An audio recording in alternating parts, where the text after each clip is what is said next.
I guess the big shocker for me to realize the depth, the degree to which our renewable energy solutions are dependent on non-renewable resources. The broader sustainability conversation has always been focused on, well, let's build more wind turbines, let's build more solar panels. Sure. Not really thinking about, well, but we can't power the global economy on this stuff. This is Peak Moment. We are living at a peak of human innovation, information, wealth, and health. But we're also at a peak of population and consumption, with rising temperatures and declining resources fueled by cheap oil and gas. Peak Moment Television, bringing you examples of positive responses to energy decline and climate change through local community action. Hi, welcome to Peak Moment. I'm Janaea Donaldson. I'm here with Daniel Lurch, who's the program director at PostCarbon Institute, and with Richard Heinberg, the co-editor of a book that's just out called The PostCarbon Reader, and its subtitle is Managing the 21st Century's Sustainability Crisis, which is an intriguing title. Start us out with what's the reader, what's PostCarbon? Well, there's two different questions there. PostCarbon, I'll start with that. We're a small think tank. A lot of folks in the peak oil and peak relocalization community know of us. We've been around since about 2003. We used to run the Relocalization Network, which a couple of years ago we disbanded that and kind of joined forces with the Transition Network and Transition US. And our function back up until about 2008 was trying to get examples of relocalization and examples of how we might transition our communities to the post-peak oil world, get those examples actually on the ground, and so we can move things forward that way. In 2008, that was the peak of oil prices, and oil hit about 147 a barrel in July. That summer just kind of knocked everybody over on that It knocked one. everybody over, and we decided towards the end of that year that, well, the conversation has changed, the game has changed, whereas even 7 months before, a lot of people, especially people in positions of power, weren't very familiar with the concept of peak oil, so a lot of our work was done on educating them. That had suddenly changed. Suddenly a lot of people understood peak oil, kind of the same way in which Hurricane Katrina put climate change on the map for a lot of people as well. So we decided to shift our focus. Transition was coming up, so they were starting to become larger and more successful, so we kind of handed over the local community organizing and support aspect to them and decided to focus on our strengths of bringing in expert opinion and expert research on the different sustainability issues that we're facing in the 21st century and bring them in under a common umbrella of acceptance of having hit the limits to growth, of taking things like peak oil and climate change seriously, which was not always the case in many other, certainly among many decision makers, and bring that team of expertise together and use that as the basis for what we're going to communicate out to politicians, to regular citizens, to people in business, people in local government, what have you. And this book was the kind of direct result of that. We realized from the very beginning that we needed to have something that kind of brings all the basic information together, and also something just so we can hand people and say, this is what we stand for, this is what we're saying. Yeah, sure. That would make sense. Because what I saw is that you were bringing together, it was mostly about peak oil when we were in connection with you back, 4, 5, 6 years ago, but you've now broadened that the voices that are speaking under the umbrella of PostCarbon are considerably broader than peak oil. So if somebody were to, jumping into the book, because I want to, and it's a thick and looks to me like 544 pages. Oh, and you know every one of them as editor, right? All too well. Intimately. Yeah. Tell us, I see that you've begun at least with the foundation concepts. It's like if our viewers get nothing else, I mean, some of them will get this book, but if they don't, what's the core premise that you're working with here? The basic, so what we asked our authors to do, and they're all listed here in the back, and they include some people that Peak Moment viewers will recognize, like Bill McKibben, Richard Heinberg, of course, Wes Jackson, David Orr, and some other folks that really not known too well outside their fields. Won't know, yeah, that's true. But David Fridley from Lawrence Berkeley National Labs, Rob Hopkins, who started the Rob Hopkins, of transition course, movement. Sandra Postel is now National Geographic Society's first freshwater fellow. So, people like this, and we basically had each of them write up a chapter on their area of expertise, and we asked them to, ground it in this foundational idea of what I'd said before, that we've hit the limits to growth, that peak oil is essentially happening, that climate change is as urgent as the consensus science says it is.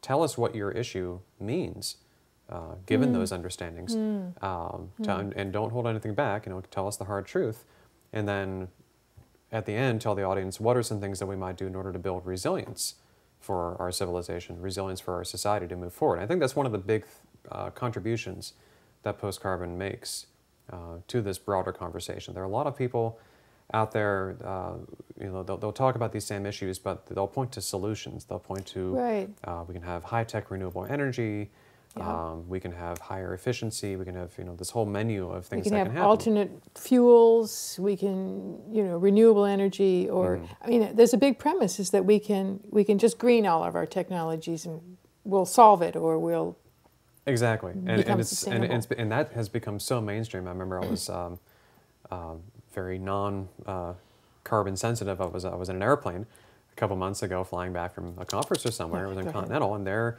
the In-Flight magazine, it was the Continental's green issue, and it had all these great stories about neighborhoods in Amsterdam and these great green products that you can buy and green vacations that you can take. And that really struck me that this is how meaningless this idea has become, and that there's all these great ideas about how we can live more sustainably, whatever that means. But you put them all together, and you see that this is just not going to happen. Rather, this is not going to work. This is not going to be enough of a response, enough of a solution, if everything that we've been hearing about climate change and peak fossil fuels is true. So there's some serious cognitive dissonance there. So what we're trying to do at PostCarbon is to basically tell the truth. And the truth is not hard to find. I mean, the science and climate change, all the the political back and forth aside, if you approach it from a rational science-based perspective, it's pretty clear what we're facing, and it's pretty clear what the uncertainties are. Same with energy. Whereas even 5 years ago, the big energy, the IEA, the International Energy Agency, and other big organizations weren't really talking about peak oil. Now they're all talking about peak oil. Yeah, I'm noticing it's like it's shifted coming to it's there. Nobody's saying it has for sure happened, but it's all the talk. It's in there. So it's there. It's just that people don't really want to be talking about it very directly. So we see our mission as tell the truth to people about what's happening. Okay. Build a picture of what does this really mean, and when we start to do that, this is what we do in the book. You see that there are no real solutions. There are only responses, and the reason there are no solutions is because we face, and I cover this in my first book, PostCarbon Cities. We're coming into this era of what I called energy and climate uncertainty. Okay. And the idea there was that there are, with climate change, for example, when we know that there are certain things that will happen. There's certain areas of the world will become drier, certain will become wetter, but there's also a lot of unknowns. We don't know where those tipping points are. We don't know just how extreme certain weather patterns are going to get. So and when you start to really dig into those uncertainties, you realize it's really going to be difficult for us to make plans about what kind of agriculture might we want to have in a certain region. And most of our planning has been based on fairly mild weather and fairly, conditions being somewhat the same for centuries, basically. Yeah, our planning, what you do in planning is you look back what happened the last 30-some years or so, and then you take that out into the future. And that works in many cases. Then it has worked very well, certainly with energy, and this is where energy uncertainty comes in. For the last 60, 70 years, we've had a pretty stable, pretty predictable pattern of what's going to happen with energy supplies and energy prices. But that has changed with peak fossil fuels, just like climate certainty has changed, and given what's happened in the last 20 years with the rising greenhouse gases. So you put those two together, energy uncertainty and climate uncertainty, suddenly, if you're trying to, say, do an economic plan for a city or for a regional economy, what sort of assumptions do you make for 40 years down the road? Because you have to start guessing.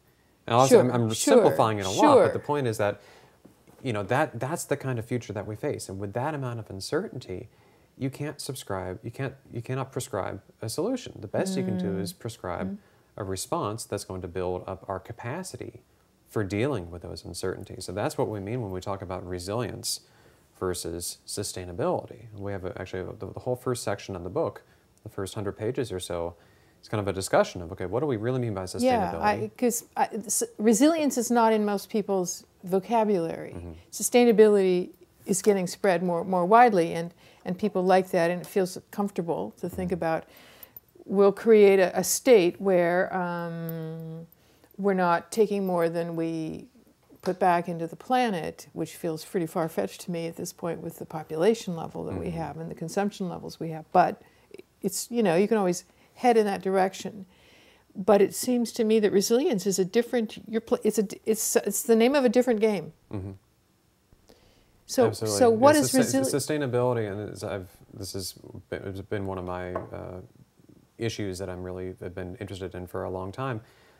Sustainability in some ways asks the wrong question. When we're talking about sustainability, we're saying, well, we want to pick some point in our economic development or our societal development, and we're going to sustain that. Well, which is the right point to sustain? Okay. You know, I think a lot of the people who think that we can invent our way out of our problems, I imagine that they probably have some this idea that we can go to say 1996 standard of living, and we'll aim to sustain that. Well, is that the right case? Maybe it should be a 1968 standard of living. Maybe it should be a 1940 standard of living. You know, these are big questions that we don't really know, and I would suggest that we can't really answer them. Excuse me. Because, okay, let's take a 1968 standard of living. I think Bill McKibben, among others, have said that 68, 69 was when we had peak happiness. Peak happiness, if okay. you're looking at all right. Measures of people's satisfaction with their lives. Okay, well, 1968 standard of living for whom? You know, for the United States, for India, for Mexico. Because if everybody in the world were at that U.S. standard of living in 1968, yeah, we couldn't sustain that, could we? You know, we don't know. So you just end up spending a lot of time just digging into the wrong question. Whereas the resilience is all about identifying and understanding the systems that are in place that allow whatever system it is that you're interested in to persist and to maintain. So whether you're talking about an economic system or a social system or an ecosystem of any scale.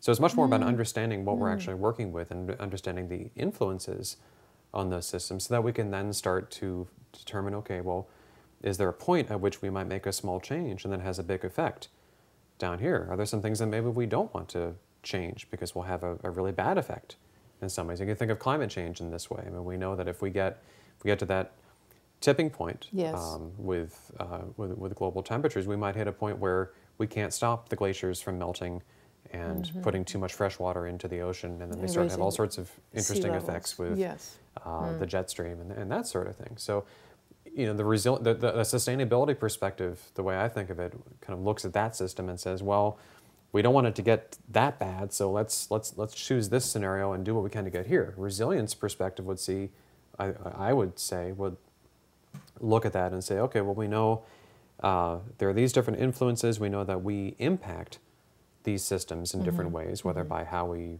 get ourselves around, whether do we drive, do we use trains, what sort of energy sources are we using, what are we consuming, where are we getting our food from, how is that food being produced and transported, and so on. You can build that whole picture so that year by year you can make the adjustments that you need. Whereas if you're going down this one path, you know, that might, if it's the wrong path, well, too bad, too late, exactly. Bad news. So bring that all around.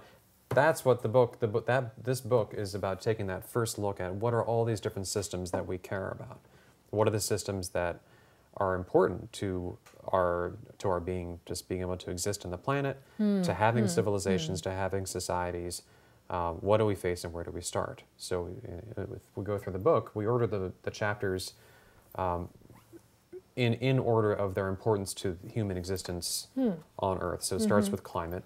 Okay. Because without climate, we have nothing. Then it goes then to water, and then biodiversity, and then what do we have food. there? You got food. Food, and then population. Population's kind of the big turning point there. And then we get more into societal things like culture and behavior, cities, transportation, economy, even later. That's a very human thing. It seems to me that one of the premises is that back here, what's essential for us when you talk about climate, it's also things like soil and other services that the natural world gives to us, which are also going to get affected by both climate change and also declining resources. Exactly. I mean, that's part, not just oil, but scarcity of other, fresh water, of course. Yes.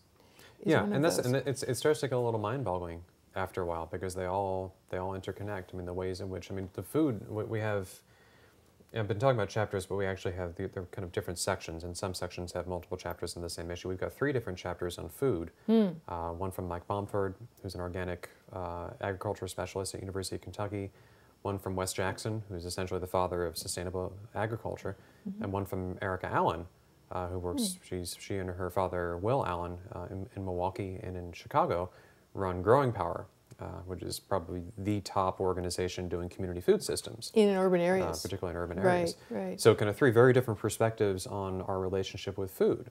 Mike focuses on the role that fossil fuels play in the industrialized food system. Wes talks about how we have developed agriculture through human civilization and how there are certain ways in which we raise plants and crops that degrade soil systems. Yes. Okay. And then Erica brings in the social equity side of it. Who controls that food supply? Who should have that control? Can we control some of that ourselves again?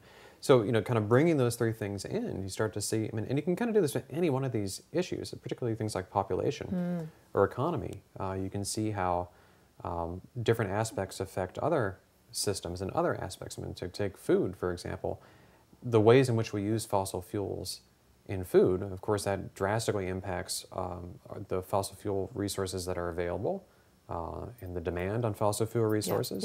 Very much affects our water resources. There are even connections between how we treat the soil in producing food and climate. Because soil is a major, it's a major store of the carbon. PostCarbon. And when you talk about this, it actually seems pretty obvious, but this is not how these conversations usually work.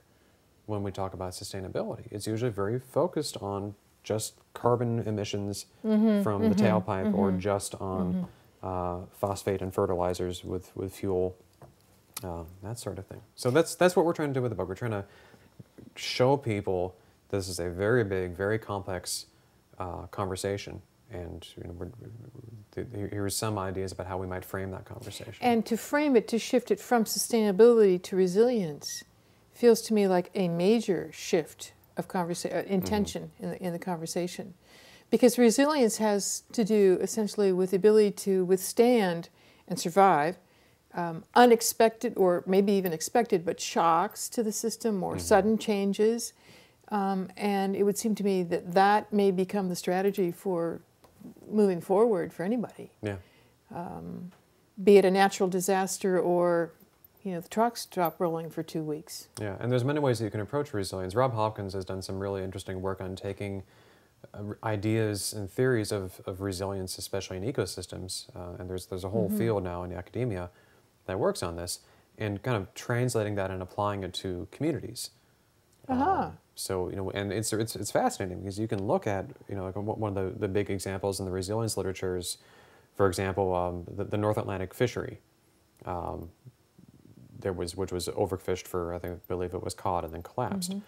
So people have studied that or studied, like, say, common grasslands in Africa, and they look at how are the ways in which we use that resource, what's the relationship between how much we harvest from it, how much it can regenerate. Yes, okay. And they very quickly get into what are ways in which we might best manage it. We can manage it from a very top-down approach. You have a government agency just telling you how many fish you can pull out, or you can have something more collaborative. The people who know that resource, who have known that resource for decades, in some cases their cultures have known it for millennia, work together to determine how to make something happen. So it's, so what's the relationship from that to local communities? Well, there are some actually interesting ways you can apply those things. So Rob talks about that in his chapter. We have Chris Martinson. From the Crash Course, he has a chapter in there in the resilience section about individual resilience. And that's one thing that I've kind of learned personally through going through this whole process, that given the uncertainties and the challenges we're facing, every one of us individually, as households, as families, we're going to be dealing with some things that just impact our daily lives. And the more that we can build our own personal resilience, and that starts with determining, where does your water come from? Where does your food come from? Do you have, I mean, right behind me. I mean, this is not, it's not a pantry down in the basement, but, we've started to, make sure we have at least a couple weeks worth of food. And probably and water stored somewhere, so that if the water's got stopped, you have those things. Yeah. So it's something, and again, this is not. I wouldn't even begin to compare this for a larger resilience strategy, but it's almost symbolic in some ways that we don't think of our communities in this way. We don't have this store of basic things that we need, and everyone knows now this issue with food, that we have a 3-day supply of food on the shelves in the supermarket because how we've built that system around. Daniel, are there any particular insights that you got from this that were sort of a surprise to you, or something that might be a surprise to the rest of us that's not the way we normally think about stuff? Well, almost, and this is not exaggerating, almost every chapter I came across some surprises, and I've been immersed in this material kind of in a general sense for about 15 years now. So wow. There's a lot there. I think of all the things that are in the book, I think one of the most important kind of specific messages that is important for us, especially right now, is from David Fridley's chapter. He's the scientist at Lawrence Berkeley National Labs. He's a specialist in renewable energy technologies. And in his chapter, he discusses the 9 challenges to alternative energy. And he uses the term alternative energy, not meaning renewable necessarily, but just simply meaning alternatives to fossil fuels in whatever form they may take. And they're just, if we're going to have something that's going to replace fossil fuels, which is what powers our economy, they have to have certain characteristics. Especially for things like transportation, you want to have something that's transportable, something that's not going to freeze at 32 degrees Fahrenheit, that sort of thing. So he, in his chapter, he goes through some his research and other people's research, and he shows that there's really no way that we can power the global economy using renewable energy at this point. I mean, we just can't do it? Even if we ramped it up? From a physics standpoint, it is not possible. Wow. And it's largely because, and again, anyone who follows peak oil probably knows this already, the energy embodied in a barrel of oil is light years beyond the energy, the amount of energy that you would get, say, out of a wind turbine or out of a solar panel. It takes a lot of energy to create these things. It takes certain materials, rare earth minerals, rare earth elements, especially for these super high-tech wind turbines and solar panels. And anyone who's been following the news about resources the last couple of years knows that China has a lot of those locked up. That's right. Yeah. And and even if they didn't, it's a limited resource. They're all non-renewable resources. And I think that was, I guess, the big shocker for me, to realize the depth, the degree to which our renewable energy solutions are dependent on non-renewable resources. Wow. And so that has a lot of implications then for how, for the policies that we pursue. I mean, there's been a lot of attention just this past year on biofuels, that kind of the ethanol genie's been kind of put back in the bottle. Even Al Gore, because that didn't do the job. Yeah, it's become very kind of incontrovertible now.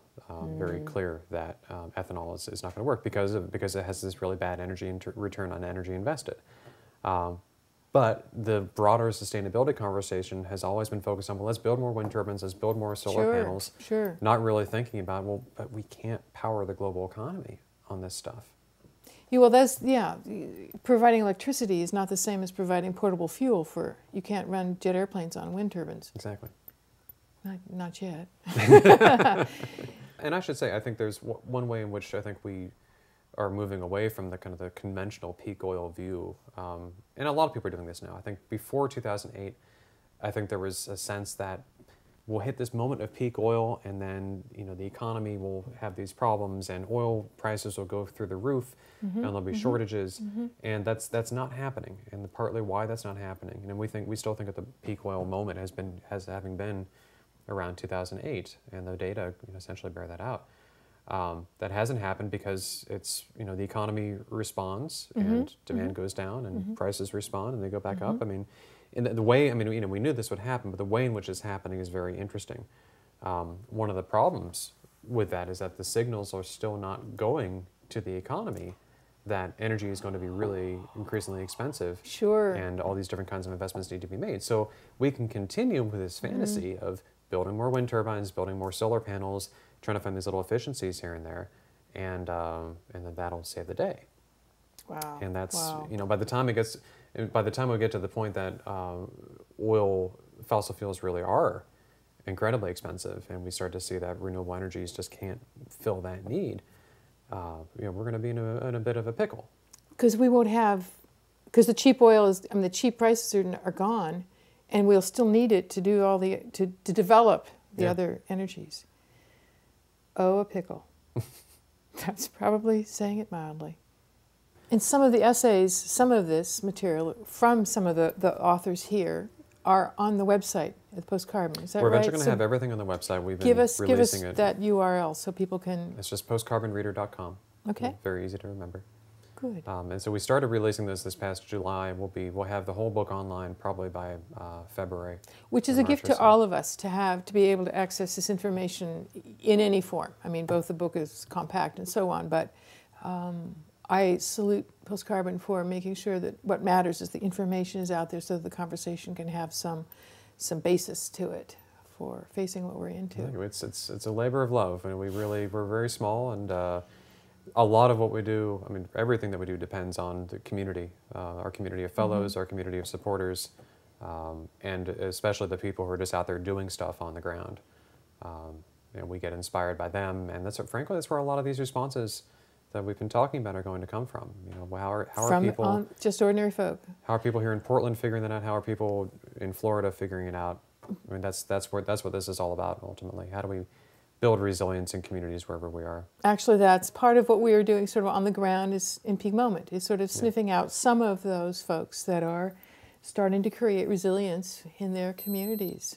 So thank you. Thank you for joining me. Thank you. It's always a pleasure to be with you. It's good. So take a look. The PostCarbon Reader. You're watching Peak Moment. I'm Janaea Donaldson. My guest is Daniel Lurch, the co-editor for this book. Join us next time.